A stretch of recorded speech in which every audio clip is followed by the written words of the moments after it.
wal arda ba'da dzalika dahaha. Kata Abdurrahman Habanaki terjemahannya, dan Allah menggelindingkan bumi. Dahroja itu ngagorolong, orang Sunda bilang, berputar. Ya, memutar bumi ya. Iya. Dan Allah menggelindingkan bumi, saya menggelindingkan saya. Jadi sebelumnya bumi belum berputar pada porosnya sendiri. Sebelumnya mungkin bumi belum berputar di orbit. Iya, Ustaz. Baik dia berputar di orbitnya sendiri maupun berputar mengelilingi matahari. Ini belum sebelumnya.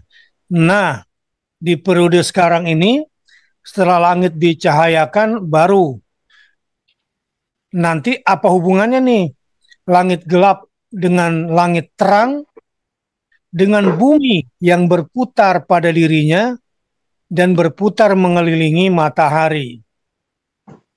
Lanjut Ustaz Deden. Jadi menggelinding boleh, memutar boleh. Iya. Berputar gitu ya, menggelinding. Dahroja, kata Abdurrahman Habanaki. Setelah, jadi Allah menjadikan bumi berputar. Allah menjadikan bumi berputar dan berkeliling. Setelah Allah meninggikan ketinggian langit dan menyempurnakannya, dan setelah Allah menggelapkan malamnya langit dan mengeluarkan terangnya langit. Dahaha itu dahas sailul hasa. Artinya banjir mendorong kerikil. Lalu terdoronglah kerikil itu. Oleh karenanya kata daha ini menunjukkan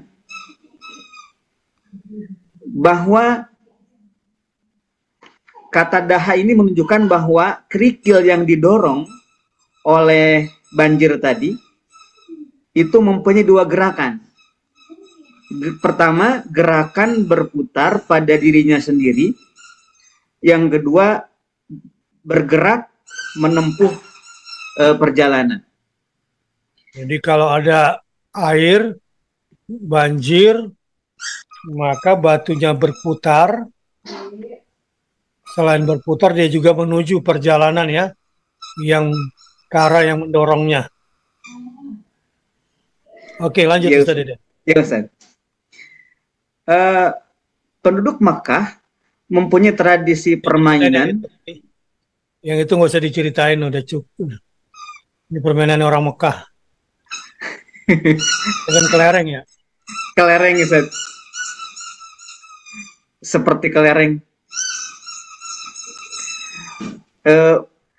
Dan kelereng-kelereng itu kemudian disebut dengan dawahi zaman itu.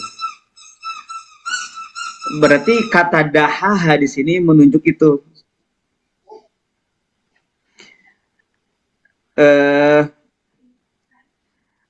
Kata daha itu menunjukkan bahwa bumi itu berputar pada porosnya dan bergerak menuju titik tertentu seperti kelereng yang digelindingkan itu.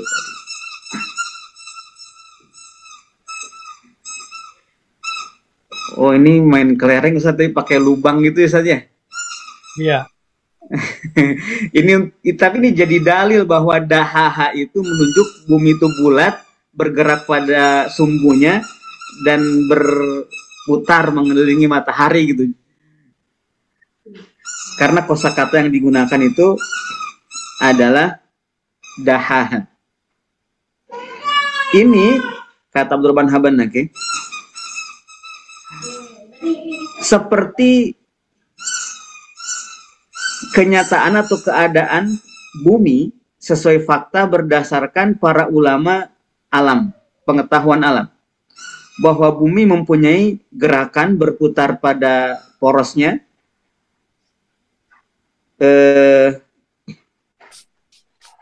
menghadap ke matahari, dan dari perputaran ini muncul siang dan malam.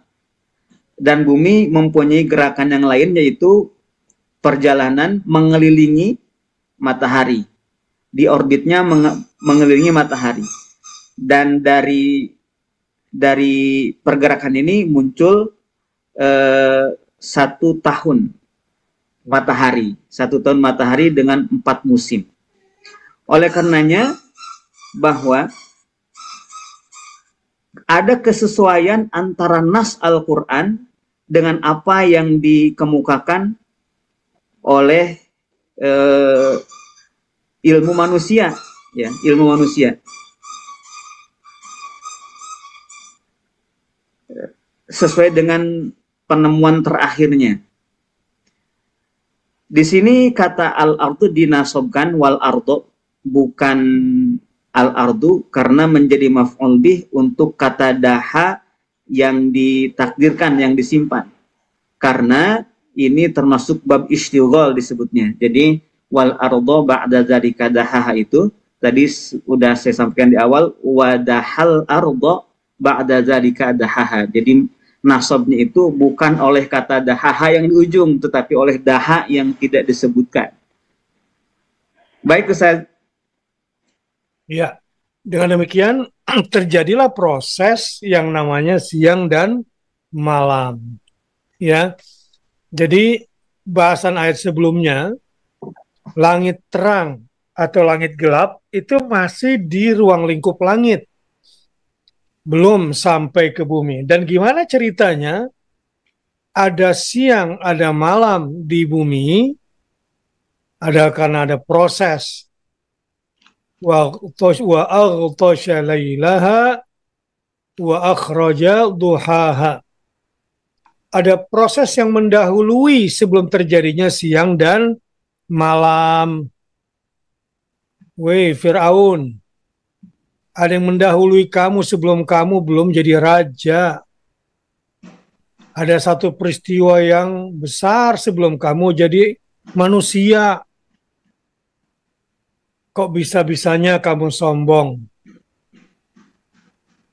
Ketika gelap malam kamu gak bisa ngapa-ngapain. Siang pun kalau sudah waktunya sakit atau mati, meskipun kamu punya semuanya, maka tidak ada gunanya. Untuk itu berhentilah dari kesombonganmu. Jadi wal ardu ba'da dzalika dahaha, selain memang dibentangkan, dihamparkan, sebagian datar, sebagian bukit, sebagian lembah, agar memperindah bentuknya, selain untuk bagus untuk tempat tinggal, kata-kata dahaha di sini, kenapa bukan planet lain, tetapi juga ada unsur yang perlu kita yakini bahwa Allah telah menciptakan bumi memang sebelum menyempurnakan langit. Tapi yang duluan sempurna adalah langit yang disempurnakan oleh Allah, baru kemudian setelah itu turun lagi ke bumi untuk menyempurnakan pekerjaan pembuatan bumi. Nah, apa yang bisa kita ambil hidayah dari ayat ini adalah bahwa ya, kita manusia tidak ikut campur bagaimana membentuk bumi supaya dia menjadi bentuknya ada hamparan. Kita nggak ikut campur bagaimana Allah Subhanahu wa Ta'ala mengatur siang dan malam. Semua di bawah kendali Allah Ta'ala. Jadi tidak ada lagi dewa matahari, tidak lagi ada dewa bulan. Yang benar adalah la ilaha illallah wahdahu la syarikalah, lahul mulk wa lahul hamdu wa huwa ala kulli syai'in qadir. Dan bagaimana caranya kita bisa istiqomah, berjuang mempertahankan iman kita kepada Dia yang telah menciptakan untuk kita semuanya dan menyempurnakan semuanya untuk kepentingan kita. Jadi janganlah kita menjadi Fir'aun-Fir'aun kecil atau penganut Fir'aunisme. Begitu ya. Masya Allah, tabarakallah. Bumi setelah itu dahaha. Kalaupun tetap bulat, bulatnya itu nggak bulat bola bumi itu. Tapi bulatnya bulat telur. Agak lonjong tuh kalau telurnya telur, apa namanya, burung onyx, apa namanya, burung unta. Pernah lihat telur burung unta? Nah, coba browsing. Dahwun itu kata lainnya secara bahasa adalah seperti telur burung unta. Bagaimana tuh telur burung unta nggak bulat bola untuk bola tendang kan? Tapi dia lebih memilih, lebih apa namanya, mendekati agak elips. Dia bentuknya melonjong. Sehingga banyak bagian-bagiannya yang bersifat datar. Agar manusia tetap bisa menikmati dunia dengan berbagai macam bentuk kasus yang dialami. Yang juga menarik adalah bahwa kata dahaha di sini artinya diputar bumi itu. Jadi ada yang memutar bumi ini. Peredaran waktu yang kita rasakan ini tidak berjalan sendiri. Seperti jam tangan kita dikasih baterai ya, lalu jalan sendiri. Di bumi ini boleh jadi memang ada seperti itu gambarannya. Tapi di tingkat yang lebih tinggi lagi, ya pemahaman bahwa bumi diputar oleh Allah Ta'ala itu maknanya lebih luas. Di antara yang dianggap sesuai dengan sains adalah bahwa ternyata bumi berputar pada porosnya sendiri, tapi bumi juga bersama planet lain berputar di orbitnya yang mengelilingi matahari. Jadi sebetulnya tidak ada yang salah atau saling mendegradasi dua ayat itu. Tidak, jadi semuanya itu berjalan sesuai dengan ilmu pengetahuan umum ya di bidang ini.